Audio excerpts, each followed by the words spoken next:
Assalamualaikum warahmatullahi wabarakatuh. Perkenalkan, nama saya Kirana Agung Widyadana dengan NIM 2019 020804 dari Program Studi Manajemen Fakultas Hukum dari Universitas Nahdlatul Ulama Purwokerto. Di sini saya akan presentasikan mengenai UTS mata kuliah pemasaran internasional yang diampu oleh Ibu dosen Bu Titi Haryanti SEMSI. Untuk materi yang saya jelaskan mengenai kebijakan produk global, pemasaran produk dan jasa dari strategi merek global. Apa itu strategi merek global? Merek global merupakan merek-merek yang memiliki nama sama dan strategi pemasaran terkoordinasi yang sama di banyak negara. Umumnya merek global mempunyai beberapa kelebihan, diantaranya skala bisnis yang besar, adanya pengakuan internasional, ekuitas merek, dan kekuatan finansial yang kuat. Lihat saja kekuatan merek McDonald yang mampu melindas Tony Jack di Indonesia. Global Brand Study pernah mengungkapkan fakta bahwa konsumen di seluruh dunia mengasosiasikan merek global dengan 3 dimensi yang dijadikan dasar evaluasi keputusan pembelian, yaitu jaminan kualitas, simbol identitas ideal global, dan kepedulian merek terhadap isu-isu sosial. Yang selanjutnya, mengelola produk multinasional. Sebenarnya isu sentral dalam pemasaran internasional berkenaan dengan standarisasi versus adaptasi, sensitivitas kultural, nasionalisme, country of origin, dan mode of entry. Jadi walau efisiensi pemasaran dan keseragaman citra merek di seluruh dunia dapat dilakukan, standarisasi strategi dan taktik secara global belum tentu bisa terwujud.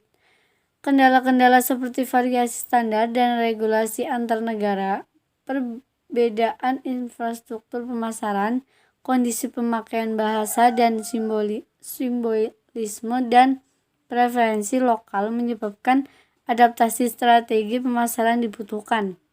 Kurangnya pemahaman secara mendalam terhadap hal-hal tersebutlah yang menjadi penyebab merek-merek Indonesia sulit menembus pasar global. Sensitivitas kultural menjadi elemen krusial yang menunjang keberhasilan pemasaran global. Yang selanjutnya, produk pirasi. Pelanggaran merek dagang dan hak cipta merupakan persoalan kritis di dalam pemasaran global, dan hal itu dapat dalam beragam bentuk. Dari pemalsuan, merupakan pengkopian atau menghasilkan suatu produk secara tidak sah. Pemalsuan tidak penuh atau peniruan dengan menggunakan nama produk yang sedikit berbeda dari merek yang sudah terkenal tetapi cukup dekat untuk membuat konsumen mengasosiasikannya dengan produk yang asli. Tipe yang ketiga itu dari pemalsuan ini adalah pembajakan atau pirasi, itu mempublikasikan atau memproduksi ulang suatu karya cipta secara tidak sah. Pembajakan khususnya merugikan di industri hiburan dan software, program komputer, video tapes, kaset, dan compact disc yang umumnya mudah untuk diduplikat secara ilegal. Yang selanjutnya, country of origin. Country of origin effect didefinisikan sebagai pengaruh yang dimiliki oleh negara yang memproduksi, merangkai, atau mendesain terhadap persepsi positif atau negatif konsumen atas produk. Banyak penelitian yang mengungkapkan bahwa evaluasi yang dilakukan konsumen atas suatu produk tertentu tidak hanya didasarkan pada daya tarik karakteristik produk fisik saja, tapi juga berdasarkan negara yang memproduksinya atau country of origin. tak satupun negara yang memonopoli reputasi positif untuk suatu produk dan juga tidak reputasi yang secara universal inferior. Setiap individu di negara tertentu juga berbeda-beda dalam hal artinya penting country of origin bagi mereka dan persepsinya terhadap berbagai negara.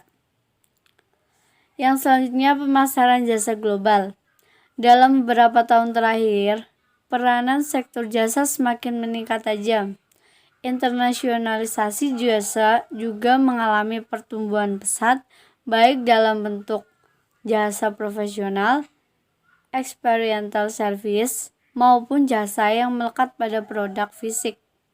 Perdagangan dunia dalam sektor jasa kini mencakup 25% dari nilai total perdagangan global,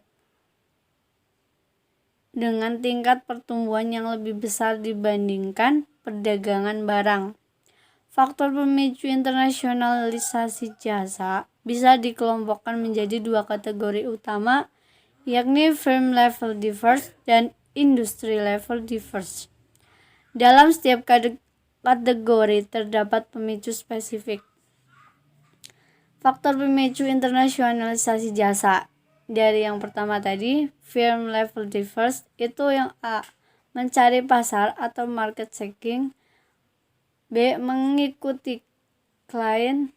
Yang C, tekanan pasar domestik. Yang D, mengikuti pesaing. Yang E, membangun keahlian.